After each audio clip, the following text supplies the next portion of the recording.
Malayali agencies presence Diya 2024 നമ്മോടൊപ്പം red കാർപ്പറ്റിൽ join ചെയ്തത് അജു വർഗീസ് ആണ്. അജു ചേട്ടാ നമസ്കാരം. 4 സിനിമകൾ അടുപ്പിച്ച് വരുന്നു, അല്ലെങ്കിൽ റിലീസ് ചെയ്തു 2 സിനിമകൾ, 2 സിനിമകൾ വരുന്നു. എന്താണ് മൊത്തത്തിൽ സിനിമയിൽ നിറഞ്ഞു നിൽക്കുന്നത്? അജു ചേട്ടന് പണ്ട് ഇപ്പം തട്ടത്തിന് ശേഷം തന്നെ വരുന്നുണ്ട്, എല്ലാ സിനിമകളിലും അജു ചേട്ടനും ഉണ്ടെന്നുള്ളത്. 12 വർഷങ്ങളിൽ ഇപ്പോഴും മാറ്റമൊന്നുമില്ല. അജു ചേട്ടൻ എന്താണ് അതൊരു നേരത്തെ ചെയ്ത സിനിമകളൊക്കെ ഉണ്ട്. സ്ഥാനാർത്ഥി ശ്രീകുട്ടൻ്റെ 22-ാം തീയതി ഇറങ്ങുന്നു, അത് ചെയ്തിട്ട് 1 വർഷം മേലെയായി. ബാക്കി 3 സിനിമകളും ഈ അടുത്ത് ചെയ്താണ്. സ്വർഗം തിയേറ്ററിലുണ്ട്, ആനന്ദ് ശ്രീബാല തിയേറ്ററിലുണ്ട്. ഇനി ഹലോ മമ്മി 21-ാം തീയതി. അത് എൻ്റെ പ്ലാനിങ് ഒന്നുമില്ല, എല്ലാത്തിലും ഞാൻ ചെറിയ വേഷമുള്ളൂ. സ്വർഗമാണെങ്കിലും സോക്കോൾ ജോണി ആൻഷേട്ടനാണ് ഇമ്പോർട്ടൻസ് കൂടുതൽ ക്യാരക്ടർ. എല്ലാത്തിലും ഞാൻ ചെറിയ ചെറിയ വേഷങ്ങളേ ഉള്ളൂ. എല്ലാ സോഷ്യൽ മീഡിയയിൽ ചേട്ടനും കേട്ടിട്ടുണ്ടാവുന്ന ഒരു കാര്യമുണ്ട്, കോമഡിയിൽ നിന്ന് തുടങ്ങിയതാണ് അത് ചേട്ടൻ ഇപ്പോൾ ഭയങ്കര സീരിയസ് ആവാൻ തുടങ്ങി എന്നുള്ളൊരു സംസാരമുണ്ട്. Serious characters ഏറ്റെടുക്കുന്നുണ്ട്. അത് ഗ്രാജുവൽ ഷിഫ്റ്റ് ആയിരുന്നോ അതോ പണ്ട് തൊട്ടേ സ്വഭാവം ഇങ്ങനെയുള്ളതാണ്? സിനിമയിൽ കോമഡി റോൾസ് കിട്ടി, അല്ല നമ്മൾ വളരെ ഒരു ക്ലോസ് സർക്കിളിലേ ഉള്ളൂ നമ്മളൊരു ഫ്രീഡത്തിൽ സംസാരിക്കുന്നത്. അല്ലാത്തത് നമ്മൾ കുറച്ച് റിസർവ്ഡ് ആണ്. അതെ, ആരെങ്കിലുമൊക്കെ അടുത്തുള്ളപ്പോഴാണല്ലോ സുഹൃത്തുക്കൾ. ചേട്ടാ, ഈ സ്ക്രിപ്റ്റ് കേൾക്കുമ്പോഴേ വ്യത്യസ്തമായിട്ടുള്ള ക്യാരക്ടേഴ്സ് ചെയ്യാൻ വേണ്ടി ശ്രമിക്കാറുണ്ടോ? അതായത് റിപ്പീറ്റ് ആവാണ്ട് കുറച്ച് മാറി മാറി എടുക്കാം എന്നുള്ളൊരു തീരുമാനത്തിലേക്ക് എത്തുന്നുണ്ടോ? റിപ്പീറ്റ് ചെയ്യാതിരിക്കാൻ ശ്രമിക്കാറുണ്ട്. റിപ്പീറ്റ് വേഷങ്ങൾ, ഫോർ എക്സാമ്പിൾ കൂട്ടുകാരൻ്റെ വേഷം വരുന്ന സമയത്ത് കൂട്ടുകാരൻ്റെ വേഷം ആയിക്കോട്ടെ, പക്ഷെ ഇതിന് മുന്നേ നമ്മളിപ്പോൾ തട്ടം, വടക്കൻ സെൽഫിയൊക്കെ, പുണ്യാളൻ, വെള്ളിമൂങ്ങയൊക്കെ ഒരു കൂട്ടുകാരൻ വേഷങ്ങളാണല്ലോ. ആ സ്വഭാവം വരുന്നതാണെങ്കിൽ റിപ്പീറ്റ് ചെയ്യാതിരിക്കാൻ ശ്രമിക്കാറുണ്ട്. ഒരു കാര്യം കൂടി, ഇപ്പോൾ ഈ ന്യൂസ് 18 കാണുന്ന പ്രേക്ഷകരോട്, അല്ലെങ്കിൽ സിനിമയിൽ അഭിനയിക്കണം എന്ന ആഗ്രഹത്തോടെയുള്ള ഒരുപാട് ചെറുപ്പക്കാർ നമുക്ക് ചുറ്റുമുണ്ട്. അവരോട് അജു ചേട്ടൻ്റെ ഈ ഒരു ജേണിയിൽ നിന്നും എന്തായിരിക്കും അവരോട് പറയാനുള്ളത്? അങ്ങനെ പറയാൻ പാടാണ്. കാര്യം നമ്മളുടെ ഞാൻ സിനിമയിൽ വന്നത് എൻ്റെ സുഹൃത്ത് കാരണമാണ്. വിനീത് ശ്രീനിവാസൻ്റെ സഹായത്തോടെ ഞാൻ സിനിമയിൽ വന്നത്. അന്ന് സിനിമ അല്ലാതെ വരിക എനിക്ക് തോന്നുന്നു ബുദ്ധിമുട്ടുള്ളൊരു ടൈമാണ് 2010.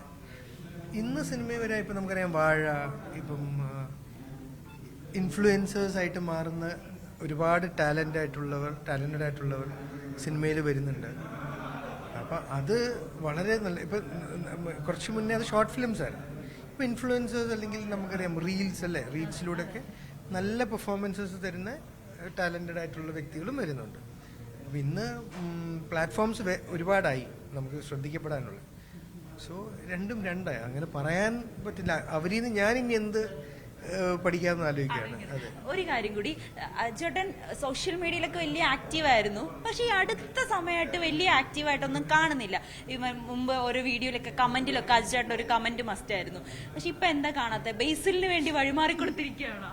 ഞാൻ ആപ്ലിക്കേഷൻസ് ഉപയോഗിക്കുന്നത് കുറച്ചു കോവിഡിന് ശേഷം, അതുകൊണ്ടാണ്. ചേട്ടാ ഒരു ചെറിയ റൗണ്ട് വിത്ത് യുവർ പെർമിഷൻ ഞാൻ ചോദിക്കുകയാണ്. അതായത് ചേട്ടൻ ഒരുപാട് റോളുകൾ ചെയ്തിട്ടുണ്ട്. അതിൽ നിന്ന് ചില ക്യാരക്ടേഴ്സിന്റെ പേര് ഞാൻ പറയാം, അത് ഏത് പടത്തിലാണെന്നുള്ളത് ചേട്ടൻ തന്നെ ഗസ് ചെയ്യും. ചേട്ടന്റെ കഥാപാത്രങ്ങൾ മാത്രമാണ്. Okay okay. രഞ്ജിത്ത്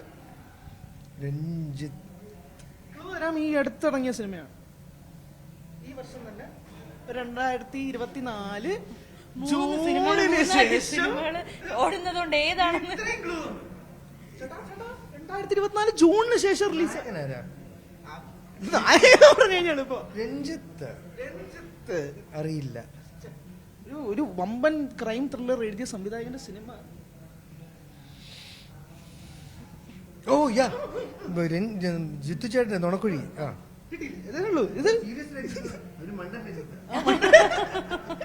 ഓക്കെ, ഒരു ചോദ്യം. ഞാൻ ആദ്യത്തെ ചോദ്യം കൊണ്ട് ഒരു ഹൈപ്പ് ഇട്ടതാ.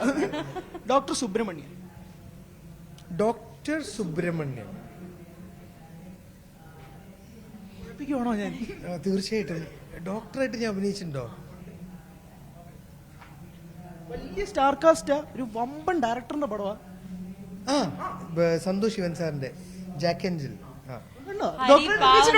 ഗസ്റ്റ് ആയിട്ട് വിളിച്ച് നമ്മള് തന്നെ കുഴപ്പിക്കുവാണല്ലോ. ഓർമ്മ പുതുക്കൽ കൊടുക്കാം. ഞാൻ ഡോക്ടർ എന്നാണെങ്കിൽ ഞാൻ സ്റ്റെതസ്കോപ്പ് ഉപയോഗിച്ചില്ല. അതെ അതെ. 2 ചോദ്യം കൂടി ചോദിക്കട്ടാ? ചാലഞ്ച് അത് മറ്റേ സയന്റിസ്റ്റ് ആണ് എനിക്ക് തോന്നുന്നത്. ചാലഞ്ച് ഏറ്റെടുക്കുന്നുണ്ടോ? ഏറ്റെടുക്കുന്നുണ്ട്. അപ്പൊ 2-ലാണ്, ഡൗൺ ആണ്. ഡേവിഡ് ഓം ശാന്തി വശാൻ. കുട്ടു മലർവാടിയാണ്. മലപ്പുറം 2 ചോദ്യം എളുപ്പം നിന്ന, ഇനി അത് പ്രതീക്ഷിക്കരുത്. ഓക്കെ.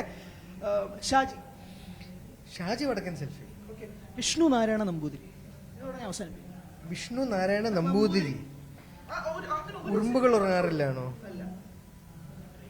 വിഷ്ണു നാരായണ നമ്പൂതിരി. കോപ്പിടിക്കാവോ? ഏതാ? 2012 റിലീസ് ചെയ്തേ, 2012 റിലീസായൊരു ആ വർഷത്തെ ഹിറ്റ്. വിഷ്ണു നാരായണ നമ്പൂതിരി 2013. എനിക്കറിയില്ല. ഒരു ക്ലൂ. ദിലീപേന്റെ പടം.